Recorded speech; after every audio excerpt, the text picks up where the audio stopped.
Welcome, Harpooners, back to the channel. We have missed you so much during our recent hiatus, but we are back in full force to spread our patented blend of nonsense across the reaches of the internet. My name is Gobo, and I am here to wax poetic about the peaks and valleys of toys, fandoms, movies, and other bastions of popular culture to our heart's content.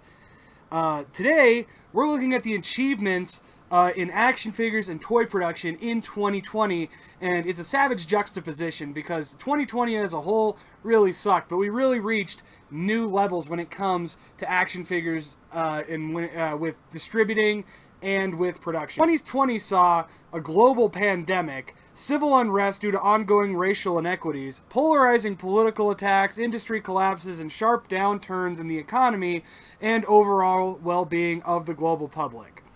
But with the world collapsing, the fervent money-making Gen Xers and millennials are defaulting to the most obvious source of comfort against the onslaught of stress and pessimism: nostalgia.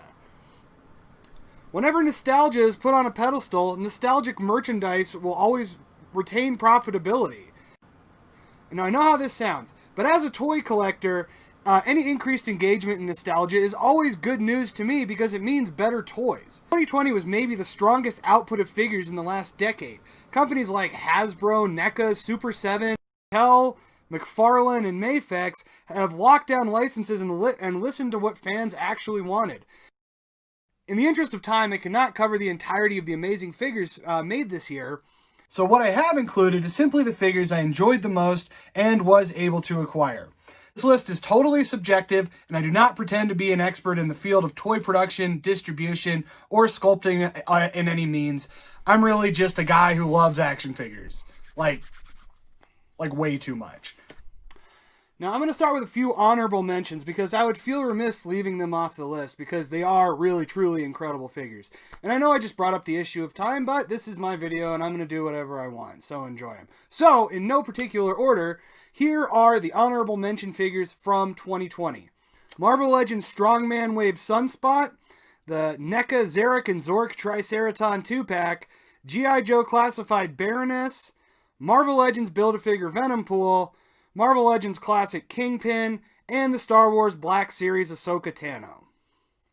Well, now that with that ugliness out of the way, let's get into my top 5 favorite action figures of 2020. And hey, that's the name of this video! Number 5, the 7-inch DC Universe McFarlane Hellbat Batman.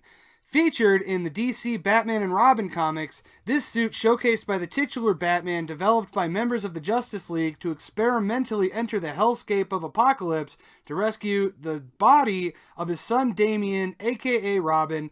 This feature figures 22 points of articulation, an expandable wingspan that reaches 14 inches wide and 9 inches tall.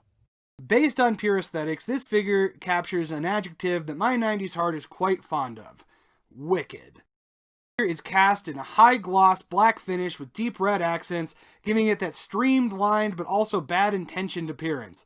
If it were not wicked enough, he's also clad in shoulder spikes, curved bladed gauntlets, and a narrow slit visor that would make any Cylon proud. Also, I have a hot take on these DC Universe figures. I love the little stands they include. That's high class, Todd McFarlane. Number 4.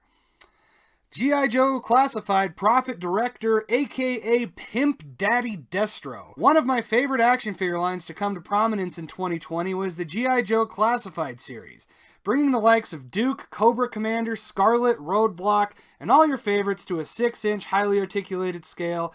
Hasbro cranked out some of the highest quality and most sought-after toys ever to be hoarded from Target shelves. My favorite figure so far in this line is the Prophet Director Destro. Cobra's favorite arms dealer Destro was released in 2 separate figures. Both very strong figures, but the outlandish aesthetic of the fancy Destro pushed it over the line into my 4 spot. Destro features a gold head, gradient sunglasses, a fur-lined cape held on by a chain, a huge gold chain with a giant ruby pendant, and a maroon leather bodysuit with leopard print accents and a bright red thigh holster. Including some of the most fun accessories of the year, he comes with a golden briefcase and a flaming $100 bill. It really blows my mind Hasbro would take such a chance on this figure so early in its product's lifespan, but I'm really grateful they did. The colors pop against the drab and depressing landscape warfare often produces, but hey, isn't that what G.I. Joe is all about? Number 3. Marvel Legends Sugar Man Build-A-Figure.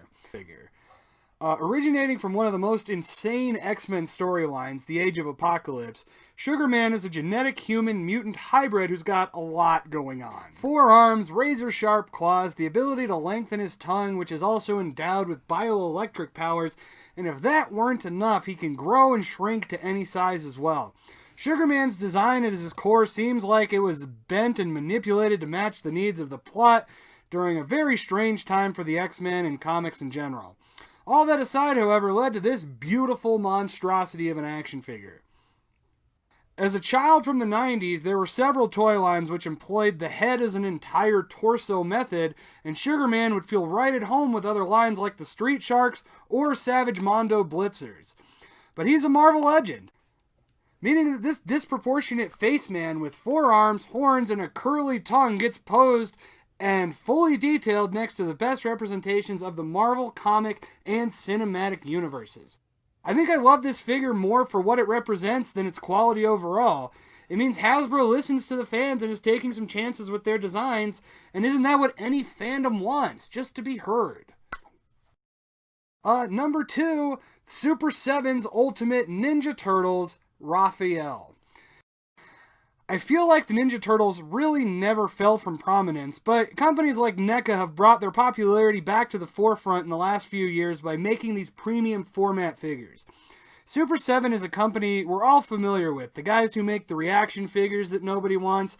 I mean, it was a cute idea, but the figures felt gimmicky and poorly made along the same lines as Funko and their Pop series. Super 7 changed everything in 2020, however, with the release of their Ultimates line. Releasing the figures from TMNT, Motu, Thundercats, and a few other properties, these are 6-inch scale, highly articulated, exceptionally detailed figures. I have the entire TMNT wave, but I chose Raphael merely because of the emotional reaction caused by holding this figure. You don't realize until you're actually holding the figure that it feels in your hand the same way that the original figure felt in your child-size hand. Super 7 knocked this figure out of the park, adding details and paint applications to the accessories included with the original figure, and the contrast and mold and paint details make him jump right out of the package.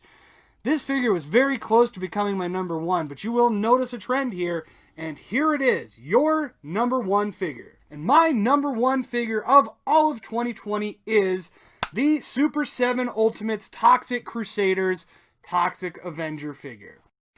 What can I say? At the end of the day, I am still just a regular slave to nostalgia. So I pre-ordered this figure in 2019 when it was originally released, but did not receive it until deep into 2020. Upon opening this figure, I was unprepared for the immaculate quality and posability of this figure.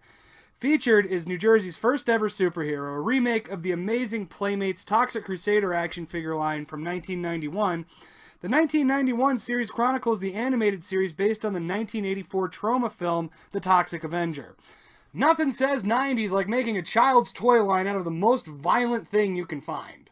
Growing up, I was raised by a single mother who never had much dispensable income, which led to many of my toys originating from secondhand and discount stores like Pick and Save, McFrugal's, Big Lots, and various dollar stores. So instead of Transformers, Motu, and Ninja Turtles, I had complete waves of off-brand toys like the Toxic Crusaders, the Food Fighters, the Barnyard Commandos, and the Battle Trolls. Just like Raphael in the slot before, this figure strikes vicious nostalgia chords, and it also helps that the accessories are identical to the original figure. This figure also comes with a glow-in-the-dark variant, which I was not able to get my hands on, but there are rumors Super 7 may continue the line with other members of the Crusaders and the villains. Godspeed, Super 7. Use those reaction licenses for good and keep doing your thing. We will all be watching. And that's it! Which one of my favorite figures do you also love? Did I make all of the wrong decisions? Am I omitting some obviously amazing figure that came out in 2020? Let me know in the comments, and if you like this video at all, consider drop kicking that like button, and if you like pop culture and action figure and nerdy content, consider subscribing to us. We would be eternally grateful. We will be rolling out additional videos on a weekly basis here on Lunar Harpoon, and hey, you might even catch our old friends Curtis, Vince, and the whole rest of the crew out nerd picking, and God willing, we get some conventions back and we will be there with our laminate bells on. You can catch us on all the majors on social media, Instagram, Facebook, TikTok, and of course here on YouTube. And then you can always check us out at lunarharpoon.com, read our exclusive blog, The Harpoonist, and the return of our glorious Lunar Harpoon podcast, which will feature lots of different YouTubers, toy industry professionals, salesmen, and all sorts of random content that we hope you will enjoy.